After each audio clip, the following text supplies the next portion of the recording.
Hello mga ka-everyone! Yes, I'm back. Again, nag-start naman gud ko vlog pero na-stop lang kay tungod sa basta. Yes, nako karon kay nalang ko'y gamay nga i-share. Nalang ko'y gamay nga kahibalo ang gusto nako nga ipaabot sa inyo nga true to my experience.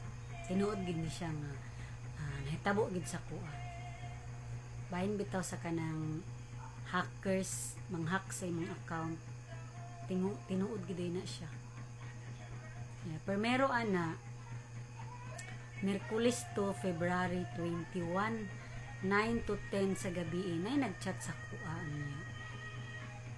Nagtusad ko nga siya kay kaila magud nako. So primero nangutana siya kumusta ko. Reply na po na ako, okay lang. Dayon, nana din siya nga. Kumusta naman imuhang negosyo lin? So nagtuugid ko nga siya ang nagchat. Ingon na po ko nga, okay ra. Sunod din nagto, nangayo din siya o contact number na ko. Nangutana din ko nga no. Hana din siya nga. Iya ko no kong i-add sa iyang private contact. So, syempre, nalipay sad ko. Okay, kaso na ako'y tuyo, dali na ako siya mag-contact. So, gisend na ako sa iya akong contact number. Na-chat na po din siya nga. Tanawa sa imuhang notification bellen dito sa imong Facebook. Na ay gisend dito nga code. Isend ra sa ako So, i-open ako. Gisend ra po din ako sa iya ang code. So, wala ra to. Ingon din siya nga, okay na lin, na-add na tika sa akong private contact. So, taas-taas to among conversation then nakatulog na ko. Pagkaugma, gihulat ra day niya nga dili ko mag-online mga alas 10. So, alas 10 minigikan diri sa balay. Naabot mi dito sa Aglayan mga hapit ta to alas 11. So, naka-decide man ko nga magpa pedicure and manicure din kuan ko sa akong buhok. So sa tanan, shout out sa mga tanan babae di di ba kung magparibanta, magpa nails, magpa pedicure, dugay kita mahuman. So nahuman gyud ko mga alas 5. Pero sa mga alas 10, alas 11, naisig panawag sa ako. Then wala na ako gitubag kay time man to nga naniudto ko. Ana siya nga, nahack imong account. So, wala ko nagtuo. May ito nga pag alas 5 gid ko nahuman og kuan sa akong buhok. Pag uli na ko sa balay. Siyempre, kita mga mama, magluto man yun ta. Gilutuan sa nako sila panihapon. Mga alas 7, na nagchat sa akong bana nga. Ngutana siya nga, Brad, imo ning asawa nagchat sa kuha nga mangayo ko ng Gcash. So nakurat ko ana akong bana nga lintanay mong account kay nagchat ka nga kung wala man. So uman ako luto akong gitanaw akong account. Sus, ito na nakita na ko ang mga conversation. Pagkataod-taod nag-log out siya kay gigamit atong hackers. So balik na ko og login kay mangayat man siya og code. So naman sa ako ang cellphone number ang code. Type na ko ang code dito. So na-recover na ako. Post na din ko sa kuan nga akong i-public nga nana nahack akong account nana. Nag-log out na sad.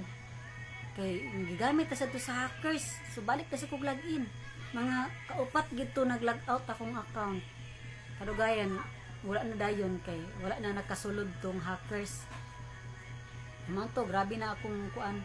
Daga na kay nag-comment sa akong mga gipang post, ana-ana. And then, advice lang sad nako sa kanilaging Facebook nga.